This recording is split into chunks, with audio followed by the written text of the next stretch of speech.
ya lo saben, año jubilar, año muy importante aquí en Alcaraz. Es el 8º centenario de la devoción a la Virgen de Cortes y José es el comisario de una exposición impresionante que está instalada en la Casa de la Cultura de este municipio. José, muy importante esta exposición, 800 años ya de la devoción. Sí, es muy importante y además es que en este caso concreto la religiosidad popular, que tiene muchas leyendas y tiene muchas fechas ficticias, en este caso concreto no ocurre así. Tenemos documentado que en el año 1222 hay un documento que acredita que en la zona donde está el santuario había ya erigida una ermita a la Virgen de la Cortes. Por lo tanto es auténtico que estamos en el 8º centenario históricamente hablando. José, la exposición es espectacular. Si te parece, vamos a entrar para que la gente también la conozca. Vamos allá.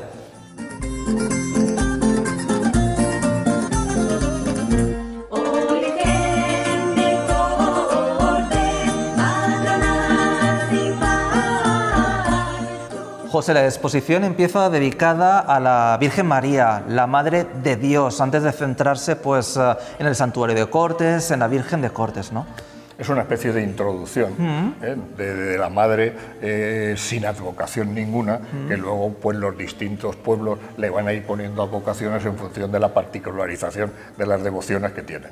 Entonces aquí el comisario, que fue Luis Enrique Martínez, no fui yo, esta parte la hizo él lo concibió con personajes y con pasajes que lleven a la Virgen a que tenga su hijo.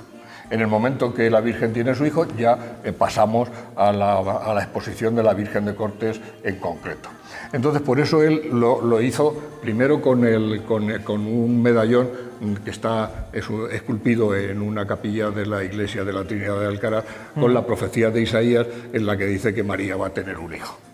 Luego tenemos la Inmaculada Concepción, que en este momento no está. No la tenemos porque esta fue la primera escultura que restauraron del retablo de la Trinidad, que cuando aparecieron los cuadros de Juan de Borgoña pues fue un boom, y entonces han hecho una exposición en Toledo y han puesto todo el retablo en Toledo. Entonces tuvimos que ceder la Inmaculada Concepción para Toledo. Pero aquí había una Inmaculada que está... Una imagen espectacular, Una imagen espectacular, es decir, fue la primera escultura que se restauró y nos quedamos todos pasmados porque estaba llena de repintes. Imagínate. Y de pinturas y tal, y apareció esa escultura que tenéis en el retablo. Hubiese sido una gozada verla, porque tiene unos colores y tiene... Ha estado aquí meses.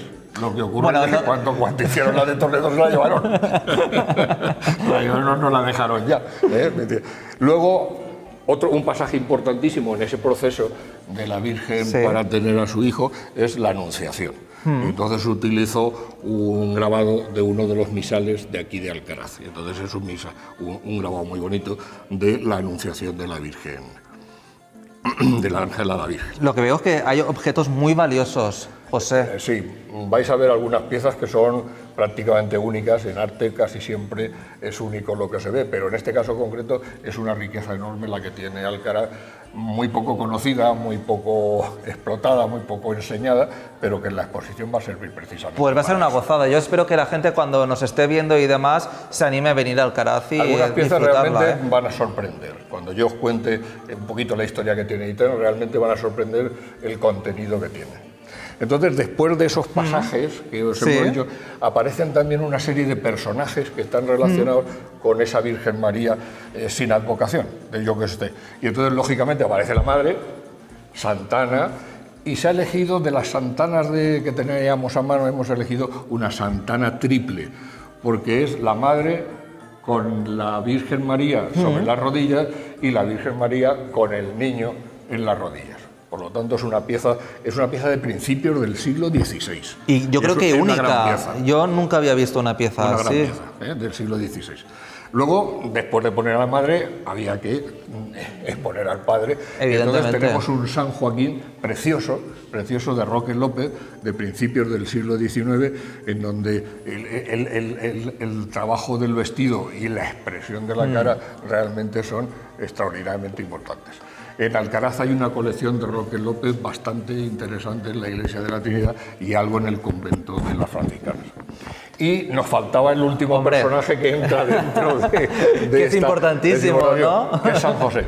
Y entonces de los San José que teníamos un poco a mano, hemos elegido el del sueño de San José, porque es cuando el ángel disipa las dudas que San José tiene de que su esposa está encinta y va a tener un niño cuando él no tiene ni idea, no sabe nada. Entonces hemos elegido un cuadro que es anónimo, del siglo XVII, que tiene una expresión realmente interesantísima en el cuadro. Este es un cuadro que está en el Santuario de Cortes. Y ya, claro, lógicamente, para rematar esta pequeñísima primera parte, porque se trataba de hacer solamente una introducción, pues entonces elegimos una Virgen con el niño en brazos ya.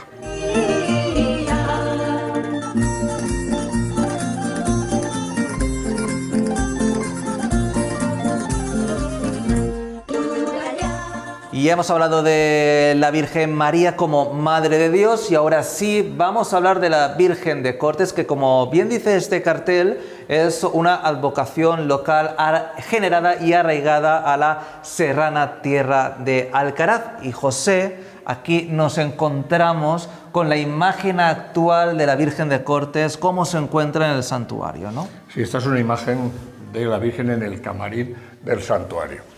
Entonces se representa la aparición siempre en la iconografía de la Virgen de Cortes, en el 95% de los casos siempre es el aparecimiento.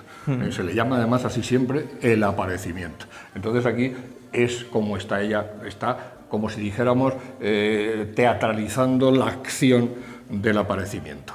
Le hemos puesto esa fotografía encima de esto que parece una mesa, que es muy importante. Cosa muy sencilla, porque ahora a la Virgen se les pone encima de un tronco de encina, trozos de encina natural, y se le ponen ramajes de encina naturales. Pero esto ha sido desde del siglo pasado, la segunda mitad del siglo pasado en adelante.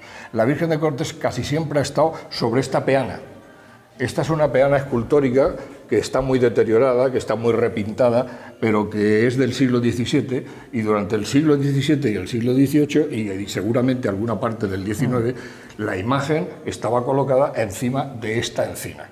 Y por eso se reproducen las raíces, se reproduce la corteza, se reproducen las ramas, nubes, cabezas de angelitos. Es una peana absolutamente preciosa. Sin embargo, pues ahora está arrinconada en la sacristía del santuario. La verdad es que es un lujo, igual de lujo que estas coronas, porque la iconografía también es muy importante de la Virgen de Cortes. Sí, las vírgenes locales siempre tienen un aspecto esplendoroso.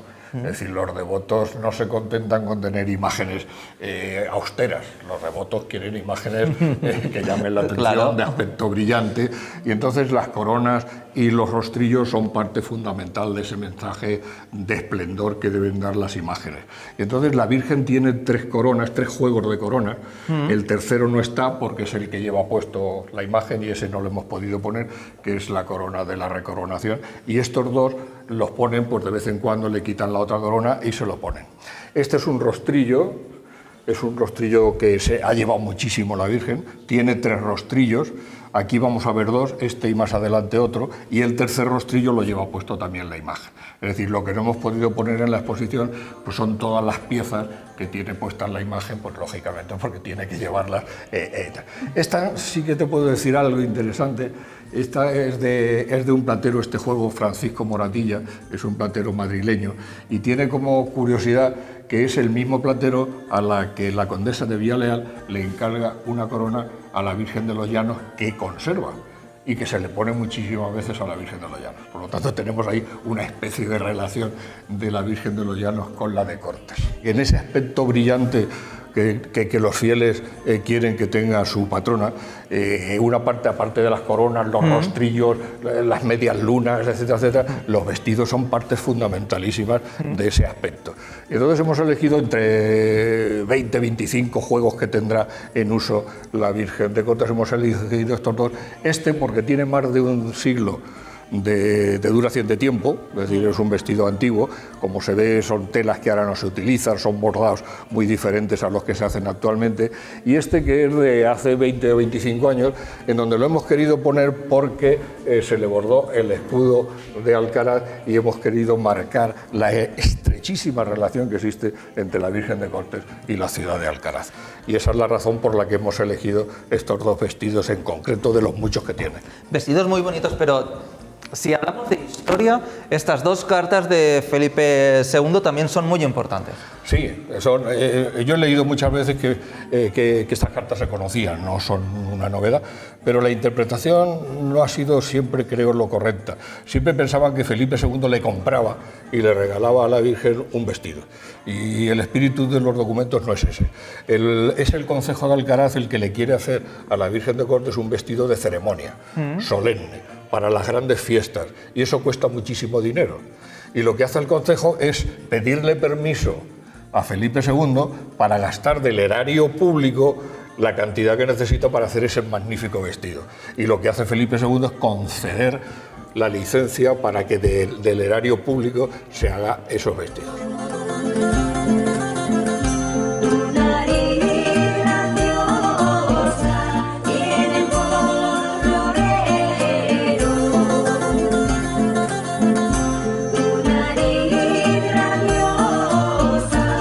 José, los pintores de la época también fueron recogiendo la iconografía, ¿no?, de la Virgen de Cortes y cómo fue evolucionando. Sí, tenemos además muchos ejemplos de representaciones de la Virgen de Cortes.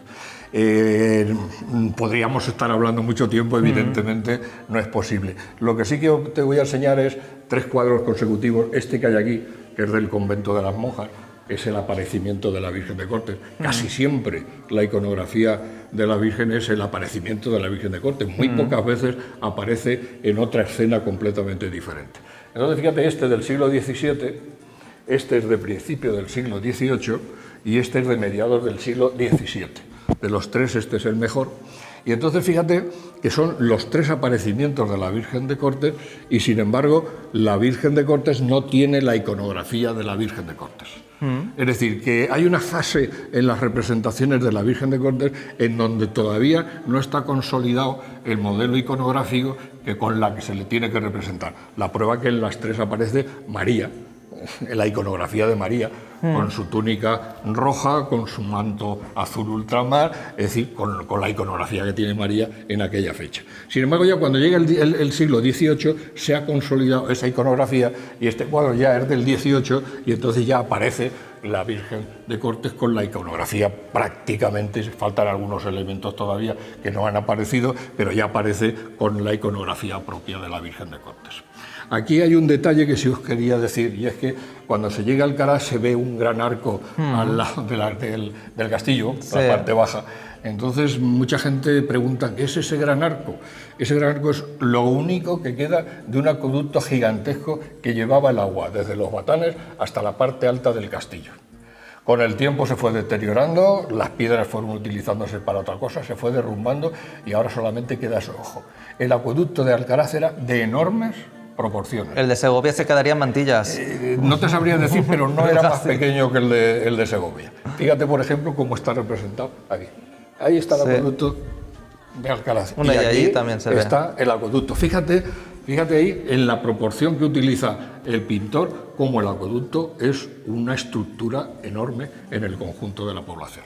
Y aparte de estos cuadros, también tenemos estampas que representan la mayoría, por no decir todas, el milagro de Nuestra Señora Virgen de Cortes. La iconografía es muy poco variada, es decir, siempre tenemos el aparecimiento con la encina en un hueco.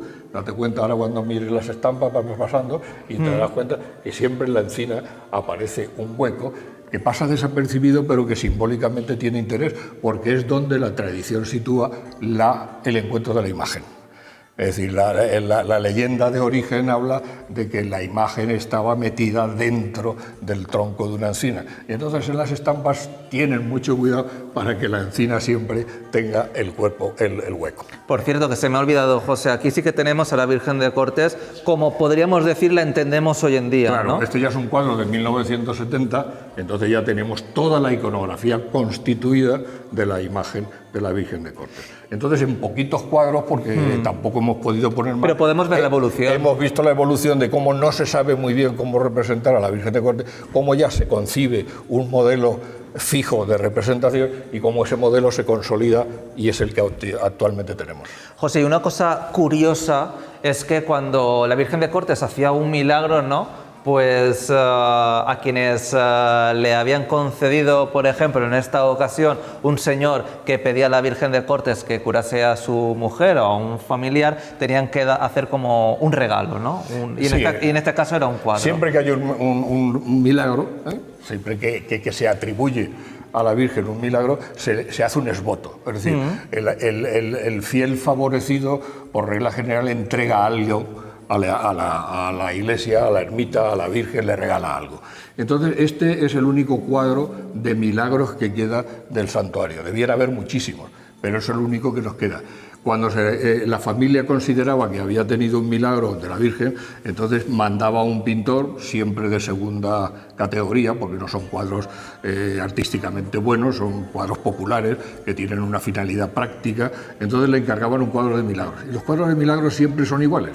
Arriba, el personaje sagrado que hace el milagro, en este caso la Virgen de Cortes, en medio, el momento en donde se le pide a la Virgen o al ser que va a hacer el milagro en qué consiste la petición, y luego la inscripción en donde se explica cómo era el milagro. Entonces tenemos aquí un ejemplo clarísimo de esos cuadros de milagros. Y ya para finalizar, me gustaría que viésemos cómo se representa también a la Virgen de Cortes, porque de verdad es espectacular. Todo esto está hecho a mano. Sí, claro. Que pensamos que son obras de monjas. Las mismas monjas que tienen, se llaman en los documentos escaparates. Le llaman los documentos que estos son escaparates. Los escaparates de aquí de Cortes, porque hay de muchas devociones, es decir, esto no es exclusivo de la Virgen de Cortes, es de la religiosidad popular en su conjunto. Pero los de Cortes se representan siempre con el aparecimiento, para no cambiar. Antes de continuar con la exposición, me gustaría destacar, ¿no?, esta escultura, porque es una réplica exacta de la que se encontró, ¿no, José? Bueno, sí, de la que la tradición dice que se encontró. Esto, cuando se restauraron en 2011 a la imagen de la Virgen de Cortes, que estaba muy estropeada, se hizo un molde y se hizo una copia exacta de la Virgen de Cortes titular.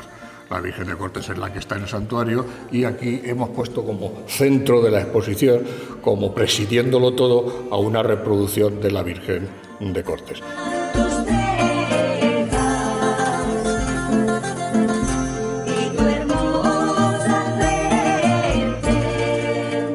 Por ejemplo, pues tenemos allí una corona que los devotos regalaron a la Virgen de Cortes, entre otros regalos. Sí, o sea, los devotos siempre se han manifestado muy espléndidos con la Virgen de Cortes. Nosotros queríamos una sección para los devotos. Lo que pasa es que la devoción y el esplendor de los devotos no lo podíamos poner en la exposición nada más que a través de cosas concretas y visuales. Y entonces hemos elegido regalos importantes que algunos devotos le han hecho a la Virgen de Cortes. Por ejemplo. Y entonces, fíjate, aquí tenemos la corona aquella a la que aludía, que se le regalaron a principios del siglo XX.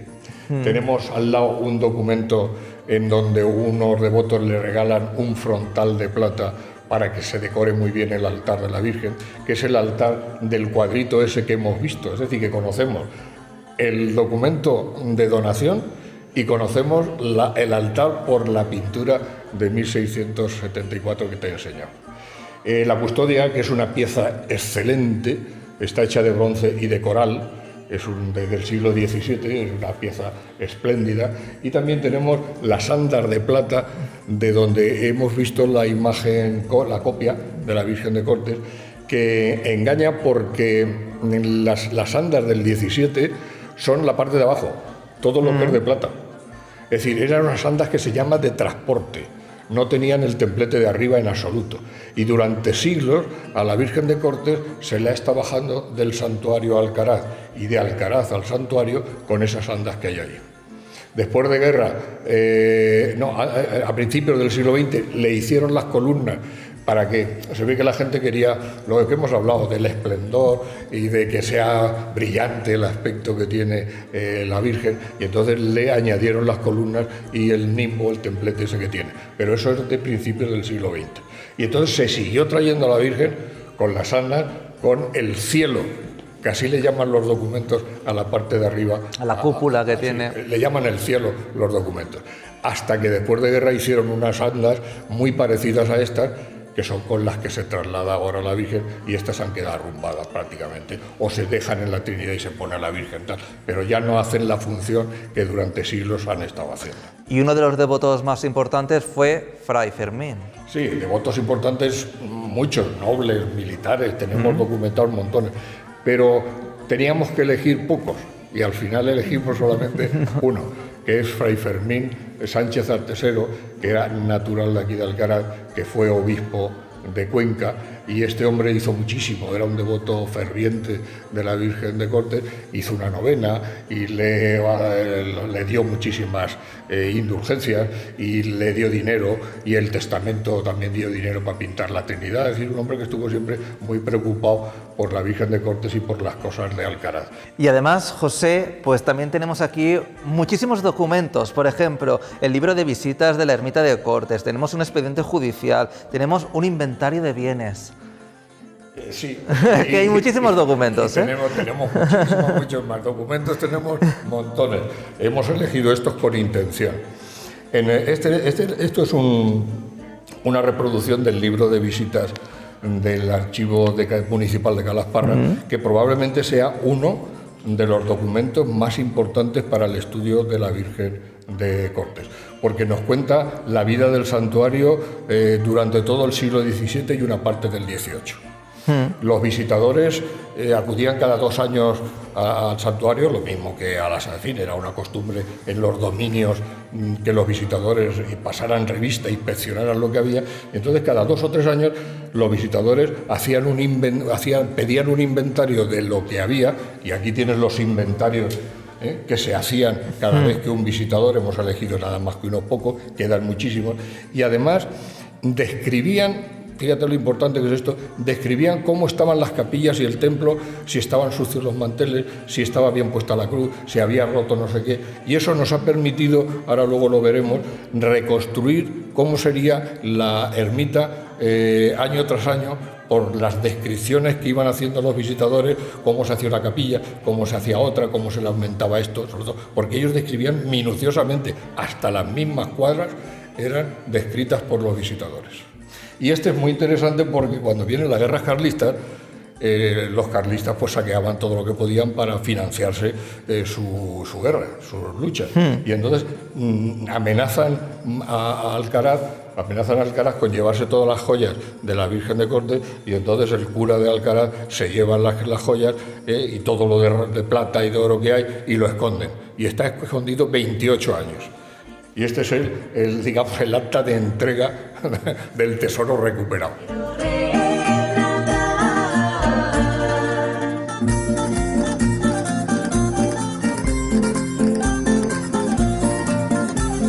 ...1 de mayo de 1922, día de la coronación de la Virgen de Cortes. Un día importante, José, que por cierto nevó. Y granizó. Y granizó. Y salió el sol. Y salió llovió. el sol. Era un día muy especial. Hubo de todo.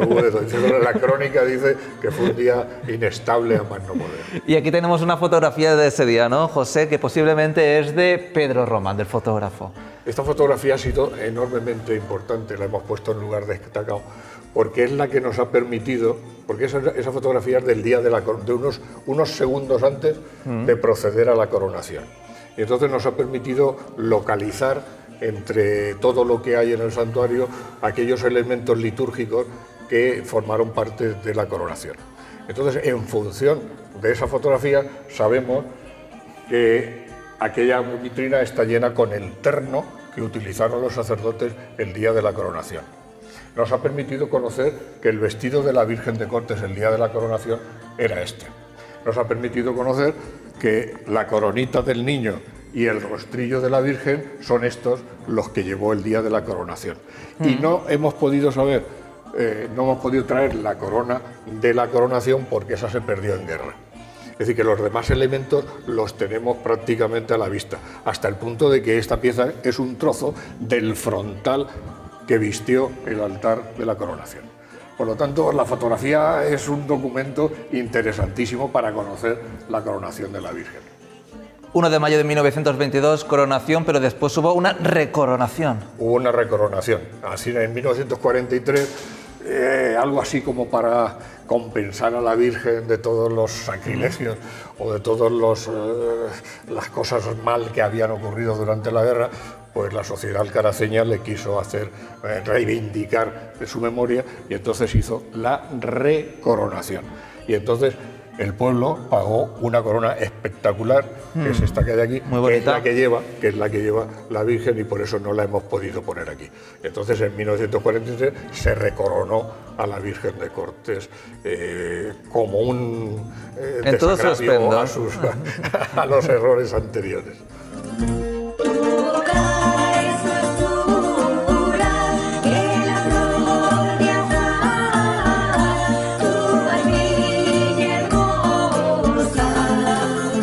Hemos hablado sobre la Virgen María, sobre la Virgen de Cortes, su iconografía, cómo ha evolucionado a lo largo de estos años, de su coronación, de su recoronación. Y ahora ha llegado el momento de hablar sobre la Real e Ilustre Archicofradía. José, una pieza importante también en toda la historia de la Virgen de Cortes. Lo que ocurre es que hay que entender que la archicofradía que hay ahora no es novedosa. Es decir, la cofradía de la Virgen de Cortes es medieval, desaparece, se refunda, hay una cofradía barroca y luego en 1893 se hace la cofradía actual.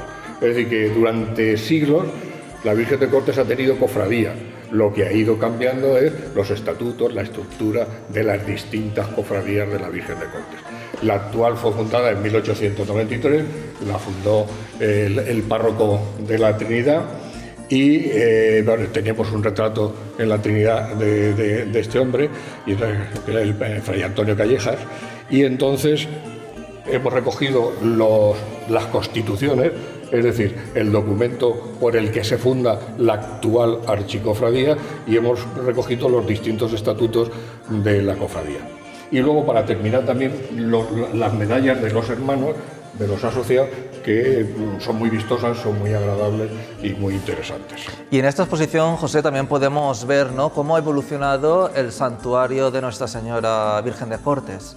Sí, tenemos una hipotética primera ermita, y después, a través de las visitas que te he comentado y de los documentos, hemos ido reconstruyendo cómo el santuario va ampliándose poco a poco hasta ir llegando al santuario que conocemos ahora mismo, que es precioso. Sí, este es el que tenemos en estos momentos. Te voy a confesar una cosa, yo siempre que entro al santuario, bueno, la plaza del santuario me embarga, no sé, respiro un ambiente especial. No sé si te pasa lo mismo, José. Sí, da una sensación de quietud. Sí, y de paz, no sé. Sí, ¿verdad? Eso está conseguido perfectamente en el santuario de Cortes. Cuando tú paseas, sobre todo cuando no hay una gran afluencia de gente, y te paseas por la placeta y te paseas por allí, realmente te apetece dar una vuelta tranquilo, sentarte en un banco, recrearte en eso, porque el ambiente que se respira realmente es de paz. Eso también lo noto cuando llego. Y ya para finalizar, bueno, en la exposición tenemos una biografía, ¿no? Una bibliografía de todo lo que podemos encontrar sobre Alcaraz, también de la Virgen de Cortes, incluso pues recortes de periódicos. De la Virgen de Cortes concretamente, es una bibliografía de todo lo que conocemos más importante de la Virgen de Cortes. No de cosas que hablen de la Virgen de Cortes, porque esos son miles, sino de estudios, bien sea revistas, bien sean libros, bien artículos de periódicos, que estén centrados exclusivamente en la Virgen de Cortes. Y entonces todo lo que conocemos sobre ese tema lo hemos podido coger. Tenemos un libro antiguo, que es el de 1740, el más antiguo de todos, el del Padre Pareja, que es un clásico de los estudios de la Virgen de Cortes, y tenemos luego los de Carrascosa, que son de finales del siglo XIX y principios del XX. Estos periódicos que hay aquí es dar nota de la restauración que se hizo en 2010-2011, y luego pues artículos, libros, CDs colgados en la red de cosas de la Virgen de Cortes. Y aquí hemos podido refundir pues casi todo lo que se ha publicado sobre ella. Los devotos, los curiosos, los fieles de la Virgen de Cortes, de Nuestra Señora Virgen de Cortes, pueden ver esta exposición en la Casa de la Cultura de Alcaraz, pero ¿hasta qué fecha? Hasta el 8 de septiembre. Pues nada, José, si quieres, invitamos a toda la gente que no se pierda esta exposición. Porque si quieren saber cosas de la Virgen de Cortes, creo que es el lugar de conocerlo.